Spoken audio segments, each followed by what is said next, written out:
Olá pessoal, como vão? Espero que estejam bem. Nós vamos agora para as aulas da nossa segunda e terceira semana do sexto ano de Ciências do Ensino Fundamental. Olha só, a aula de hoje, né, que vai ser uma aula só, ela vai ajudar vocês a responder as questões lá do PET, né, o Plano de Estudo Tutorado, da segunda e da terceira semana, porque são conteúdos complementares, eu espero abordar todos eles aqui hoje. Então vamos lá. A primeira coisa que a gente tem que considerar aqui é que na aula anterior a gente viu as esferas da Terra. Então a gente estava falando a respeito de constituição básica, né? Não eram as camadas da Terra, mas de toda a estrutura dela, em volta dela, né? E ela também. Então, mais a parte que a gente ocupa. Então, uma parte de biosfera, né? Que seríamos nós, os seres vivos. A atmosfera é a parte do ar. A litosfera, a parte da Terra em si, né? Com as rochas, o solo, tudo que a gente ocupa, né? E a hidrosfera com a água. Agora a gente vai emergir um pouco mais no nosso planeta e falar especificamente das camadas dele. Hoje eu vou usar meu ovinho aqui para a gente poder falar a respeito disso. Então, olha só, nos verdes aqui eu coloquei uma representação assim, muito mais ou menos, que eu sou uma péssima artista, que a ideia seria colocar aqui de modo mais visual para vocês verem os continentes, né, ao redor do planeta, como que eles funcionariam. Esses tracejados azuis aqui, a ideia é que eles representem pra gente uma coisa muito importante, são as placas tectônicas. Então, olha só, a Terra, embora, né, a gente veja sempre o globo terrestre como uma massa sólida, ela é formada por coisas muito diferentes ali, inconsistências muito diferentes. Nós vivemos na parte superficial da Terra, que é a crosta terrestre. Ela é bem fininha, então nós vamos representar ela aqui com a casquinha do ovo. A crosta tem esses continentes espalhados, tem os oceanos e tem esses vários cortes ao longo dela que são as placas tectônicas. Embaixo dela tem o magma, que a gente vai falar dele. O magma, ele é mais ou menos derretido, então ele fica movimentando e acaba arrastando as placas tectônicas para um lado e para o outro. Então a gente tem que imaginar que esse ovo aqui, eu vou tirar os continentes para ficar mais fácil, esse ovo aqui, a casca dele estaria se movimentando o tempo todo, em pedaços grandes, pedaços menores, se arrastando. É lógico, gente, que é um arraste muito devagar. Então leva milhares, às vezes milhões de anos para uma movimentação poder ser realmente vista, né, a olho nu, observada, que a gente poderia dizer, olha, aquele continente andou tantos metros, porque são centímetros, às vezes milímetros, que se movimentam por ano, e isso pra gente, né, é muito pouca coisa. A gente não consegue acompanhar, visto que a gente vai viver, se tiver sorte, uns 100 anos de idade. Então essas partezinhas, né, que formam a crosta terrestre, que são as placas tectônicas, elas estão sempre ali se deslocando para lá e para cá. E aí essa movimentação delas, às vezes elas entram em choque em um determinado ponto. E aí deixa eu ver se eu consigo tirar um pedaço aqui pra gente mostrar. Meu ovo está se desfazendo. Às vezes, elas se encontram, aqui se chocam, se apertam, se espremem, e isso faz com que elas gerem uma vibração no solo. Essa vibração a gente conhece por terremoto.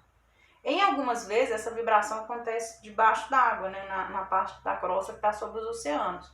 E aí gera os tsunamis, porque na hora que vibra, gera terremoto, a água se desloca e até chegar na borda, né, do continente, onde são as praias, a onda aumenta demais e gera um tsunami. Então, essa movimentação das placas é o que garante aqui que os continentes, né, têm uma mudança ao longo dos milhões de anos de forma. Então, a superfície do planeta Terra já teve um continente só, foi a Pangeia, muitos milhões de anos. Depois, esse grande continente se quebrou, formou a Gondwana e a Laurásia, e depois ele continuou se movimentando e formou os continentes da maneira que a gente conhece hoje. Eles também estão se movimentando, então esse movimento é o que gera o que a gente conhece, né, como terremotos, acaba gerando também movimentações que levam à ocorrência de vulcões, por exemplo. O que é o vulcão? Em alguma parte do planeta lá você tem uma parte da crosta que é mais fininha, mais fácil, né, de ser rompida pelo magma. Então o magma aproveita essa abertura, né, porque é muita pressão, é muito calor, e ele acaba emergindo ali e liberando a lava, que nada é mais do que o magma em si, né, quente. E aí ele resfria na superfície da Terra, formando novas rochas. A gente vai falar delas daqui a pouco. Mas aqui essa movimentação das placas tectônicas é constante e acontece no planeta inteiro. Alguns continentes, eles estão inteiramente em cima de uma placa. Vou inventar um aqui, aleatório. Então, ele fica assim. Ele não vai sofrer terremotos, né? Não vai sofrer com grandes desastres relacionados às placas tectônicas. É o caso do nosso país. O Brasil está em cima de uma placa tectônica, então por isso que a gente não vivencia grandes terremotos nem nada disso. Agora, se o continente, né, a região de um país estiver em cima de divisas de placas tectônicas, aí a gente tem um problema, porque são locais de muita instabilidade tectônica ali e acaba que gera muito terremoto, gera tsunami também. Então tem vários países aí do mundo que lidam com isso até de maneira assim, né, rotineira, por causa, né, da localização deles em cima ali do planeta, em cima das placas. E aí, se a gente tirar toda a casca do ovo, e aí vamos dizer que isso aqui é a crosta terrestre. Então, essa casquinha aqui é onde a gente vive, é onde está situada toda a vida do planeta. Se a gente tira essa casca, meu ovo tá horrível, tá, gente? Finge que ele tá lisinho. Se a gente tirar toda essa casca, a gente vai chegar à parte do planeta que é o manto terrestre, né? O manto da Terra. O manto, gente, ele é... Aqui ele tá, né? Um ovo cozido. Então, ele tá bonitinho. Ele... Ah, meu ovo tá assim...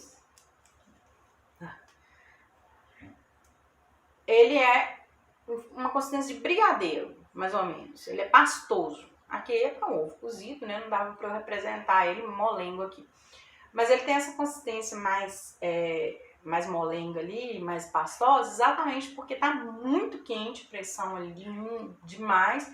Então, os minerais que estão ali, né, estão derretidos ali, estão em estado líquido ou quase líquido por causa da temperatura e da pressão. Esse processo de liberação, né, do magma forma rochas ali a temperatura ambiente, e essas rochas são as rochas vulcânicas, né, de origem vulcânica. Então, olha só, precisa aprender. Então, o vulcão liberou rocha vulcânica. E aí pode ser que aconteça também, no caminho, né, para liberar essa rocha, ela não chegue à superfície, ela fique encrostada ainda dentro aqui, né, por dentro da crosta terrestre, mas em um local que ela já tem temperatura suficiente para ela resfriar. E aí o que acontece é que ela é também uma rocha, né, de origem do magma, mas como ela não foi resfriada à temperatura ambiente, ela vai ser chamada de rocha plutônica. Olha que nome legal. Então, vulcânica é porque ela saiu e resfriou a temperatura ambiente. Plutônica, porque ela não conseguiu, né, emergir para fora da crosta terrestre, mas ela resfriou o suficiente para formar uma rocha. Ela não está mais naquela consistência pastosa. E aí, esse manto aqui, ele libera, ele é responsável, né, por renovar as rochas que estão na superfície da Terra ao longo dos milhões de anos, bilhões de anos de idade da Terra. Então, ele ainda é quente, mas ele não é o mais quente. Então, nós temos a crosta terrestre, abaixo da crosta o manto, o galo, né, parece. Então, a gente tem a crosta terrestre, abaixo da crosta a gente tem o manto, e aí se a gente abrir o manto aqui, ó, a gente vai ter a outra camada da Terra. Então, deixa eu só fazer uma crosta fake aqui. Então, a gente tem a crostazinha da Terra aqui, o manto e o núcleo. Então, vamos lembrar. Núcleo é o que está mais por dentro, né? A palavra núcleo lembra isso. O manto envolve o núcleo e a crosta de fora, tá? E aí o manto é muito quente, tem muita pressão, mas nada se compara ao núcleo da Terra. O núcleo da Terra, no meio dele, vai chegar lá a 1000 graus, né? Então é basicamente ferro e níquel derretido, uma pressão imensa, e ele é muito, muito quente, mas é também dividido em duas partes. Então, se a gente dividisse aqui o núcleo da Terra, no ovo não tem jeito, porque o ovo só tem, né, uma gema, mas a gente teria uma parte mais interna do núcleo, que é o núcleo interno, e uma parte mais externa, que é o núcleo externo. Então, eu vou colocar só uma bolinha verde aqui para a gente representar, para ficar mais fácil da gente, né, lembrar depois, na hora de fazer os exercícios. Então, na bolinha verde, a gente teria o núcleo interno, dentro. E na parte amarelinha, externo, núcleo de fora. O núcleo externo é líquido, muito líquido, muito quente, e o interno, a pressão é tanta que ele é até sólido, ele é duro. De tanto calor e tanta temperatura, ele é duro. E aí, né, sólido. E aí esse núcleo da Terra fica bem lá no meinho, né, quente, e isso mantém todo esse sistema, né, de rotação, de movimentação do magma, que é responsável por gerar também a movimentação das placas tectônicas, que é o que vai movendo ali e fazendo a formação da Terra do jeito que a gente conhece ela. Então, os terremotos vêm do quê? Dessa movimentação das placas tectônicas. Os vulcões vêm do quê? Do manto, né, que produz aquela pressão e altas temperaturas e libera ali aquelas rochas, né, aquele magma que vai formar rochas ali que no futuro a gente vai visualizar. Então, gente, vamos falar agora de como que é formada a crosta terrestre, como que é formada são formadas, né, essas camadas de rochas sobre as quais a gente vive. Então, o interior da Terra, ele tá, né, muito quente, né, o núcleo da Terra, em volta dele o manto também muito quente, e na crosta terrestre a gente já teve o processo de resfriamento e aquele magma derretido, né, formado por vários minerais de tudo que é tipo, resfriou e formou rochas. Vários tipos de rochas que são formados por processos diferentes ali. Os vulcões, eles são o quê? Os vulcões são aquelas áreas da crosta terrestre onde foi possível, né, o magma vazar, ser expelido, e ele é liberado ali. E onde ele é liberado, são formadas as rochas vulcânicas. Elas também têm outros nomes, rochas ígneas ou magmáticas, que a gente pode encontrar nessas nomenclaturas em livros ou mesmo na internet. Então, essas rochas, elas são as rochas formadas por um processo de resfriamento ali do magma, e elas tem vários, né, tipos diferentes dessas rochas, e elas vão formar às vezes ilhas inteiras, por exemplo, de vulcões submersos, né, no fundo do oceano ali, que entre a erupção vão acumulando aquele monte de magma que vai formando aquelas rochas, e ao longo do tempo geram ilhas inteiras. E agora, para falar com vocês a respeito de outro tipo de formação, né, de rochas aí, que a gente pode usar é a brita, que a gente usa para construção civil, né, ela tá mórfica. Então, é uma rocha que sofreu tanta pressão ali, tanta alteração de temperatura, que ela mudou a composição básica dela ali. E aí, com o tempo, o movimento das placas tectônicas na superfície do planeta, as placas sobem e descem, né, acompanhando ali a estrutura do planeta. O planeta não é uma bolinha certinha, tá? Ele é mais parecido com uma coisa bem irregular. E aí, nessas movimentações, essas rochas que às vezes estão lá no fundo, né, a placa tectônica vai se movimentando e a gente tem acesso a elas aqui. É lógico que a rocha que está lá no fundo hoje vai levar milhões, talvez bilhões de anos para a gente ter condição de ver ela na superfície. Ou seja, não estaremos mais lá. Então, as rochas que a gente está vendo aqui são muito, muito antigas. E aí, então, né, o quartzito, né, que é a formação básica disso aqui, as rochas lá que formam as britas de construção civil, rochas metamórficas. Agora a gente vai falar de outro tipo de rocha, vou usar uma bem peculiar aqui, que meu pai pegou há muito tempo atrás, ela tem um buraco, olha só, provavelmente formado por água aqui, né, gotejando ao longo do tempo. Essa aqui é uma rocha sedimentar. Fala sedimentar, vem de sedimentos, né? De acúmulo de sedimentos ao longo do tempo. Então, essas rochas são formadas a partir da decomposição de outras rochas, dos animais, outras coisas, que vão acumulando aqui, e os grãos, né, vão sendo compactados ao longo do tempo e formando novas rochas. Então, arenito, né, formado por vários grãozinhos de areia. Esse aqui é peculiar, tem um furinho, tá vendo? Furinho grande até. É uma rocha que meu pai pegou muito tempo atrás e guardou. Isso aqui provavelmente é água, né? A água passou aqui, foi gotejando ao longo do tempo, formando esse orifíciozinho aqui. E aí essas rochas sedimentares, elas são bem comuns também. Então elas são esses acúmulos, né, de outras rochas, e elas compactam, e algumas são bem frágeis, né? Elas desfazem na mão da gente, outras já são mais resistentes, como o arenito. E entre elas a gente tem um tipo de rocha muito peculiar que faz parte da nossa história do conhecimento da Terra, que são os fósseis. Os fósseis, eles são nada mais do que, né, um corpozinho de um animal, vamos fingir que essa bolinha aqui, suponhamos lá que seja um peixinho no fundo do mar, ele morreu e caiu no fundo.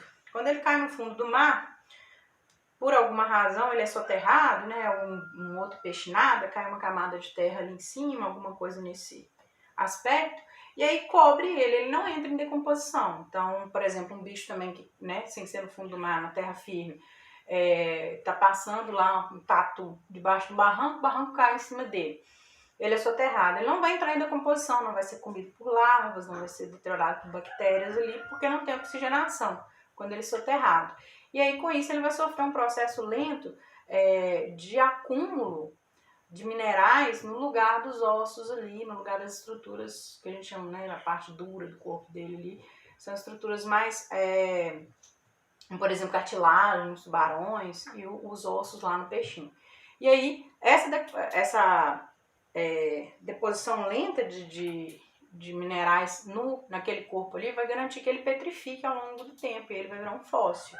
Muitos organismos, os fósseis são apenas, por exemplo, conchas, a parte mole do corpo lá dos moluscos, ela não vai petrificar, só a conchinha, né? Outros organismos já têm um pouco mais de estruturas que conseguem petrificar e deixam um registro melhor pra gente aí na fossilização. Então, os fósseis são formados desse jeito. Um peixinho lá no fundo do mar forma o fóssil, morreu, foi soterrado, fossilizou. Aí aquela placa tectônica, né, aquela localização, onde ele está ali, vai se movimentando ao longo de milhões e milhões de anos e em algum momento chega à terra firme. Né? Isso é um processo muito, muito lento. Mas aí alguém escavando lá topa com fóssil. É basicamente assim que a gente encontra os fósseis. A gente tem regiões que tem facilidade, né, de ocorrer o processo de fossilização. Essa região nossa do Karst, né, Lagoa Santa, Pedro Leopoldo, tem as grutas calcárias, então teve muitas ocorrências de fossilização no passado e a gente encontrou isso, né, ao longo do tempo, principalmente Peter Lund. Esses registros eles são fundamentais para a gente entender a história do passado. E aí não é o corpo, os ossos do bicho, né, do organismo que está ali, ou da planta, que a planta também fossiliza, deixa o registro lá, a impressão digital dela. O que está ali é uma rocha, né, que foi formada ao longo de milhões e milhões e milhões de anos, ou milhares de anos, e formada pela sedimentação, por um processo muito lento. Então, existem outras rochas formadas pelo mesmo processo, só que não tem matéria orgânica registrada aqui, né? O arenito está lá, só grãozinho de areia, mas existem esses processos com outros minerais que vão petrificar partes de organismos vivos e deixar o registro fóssil ali. Então, há vários modos diferentes da formação das rochas, então, e vários tipos de rochas diferentes, e as rochas são formadas a partir de minerais. Então, dependendo do tipo de mineral que você agrega, você tem um tipo diferente de rocha, dependendo do processo que esse mineral passou, né, até ele se transformar ali naquela rocha, né, naquele conjunto de minerais uma rocha, ele vai ter uma determinada formação. Então é isso, mas nunca esquecer, gente, o que forma o solo realmente é a decomposição das rochas ao longo do tempo. O planeta Terra tem essas 3 camadas básicas, núcleo, manto e a crosta terrestre, sendo que o núcleo pode ser dividido em núcleo interior e núcleo exterior. O manto também, em alguns livros, vocês vão encontrar a diferenciação de manto superior e manto inferior. Mas na apostila do plano de estudos dourados só vem manto. Então a gente vai trabalhar com essa proposta. Então é isso, pessoal. Encerramos agora a aula de hoje. E essa aula que serve para a semana 2 e 3, para a resolução dos exercícios. E até a próxima semana 4. Um abraço a todos e bom trabalho aí!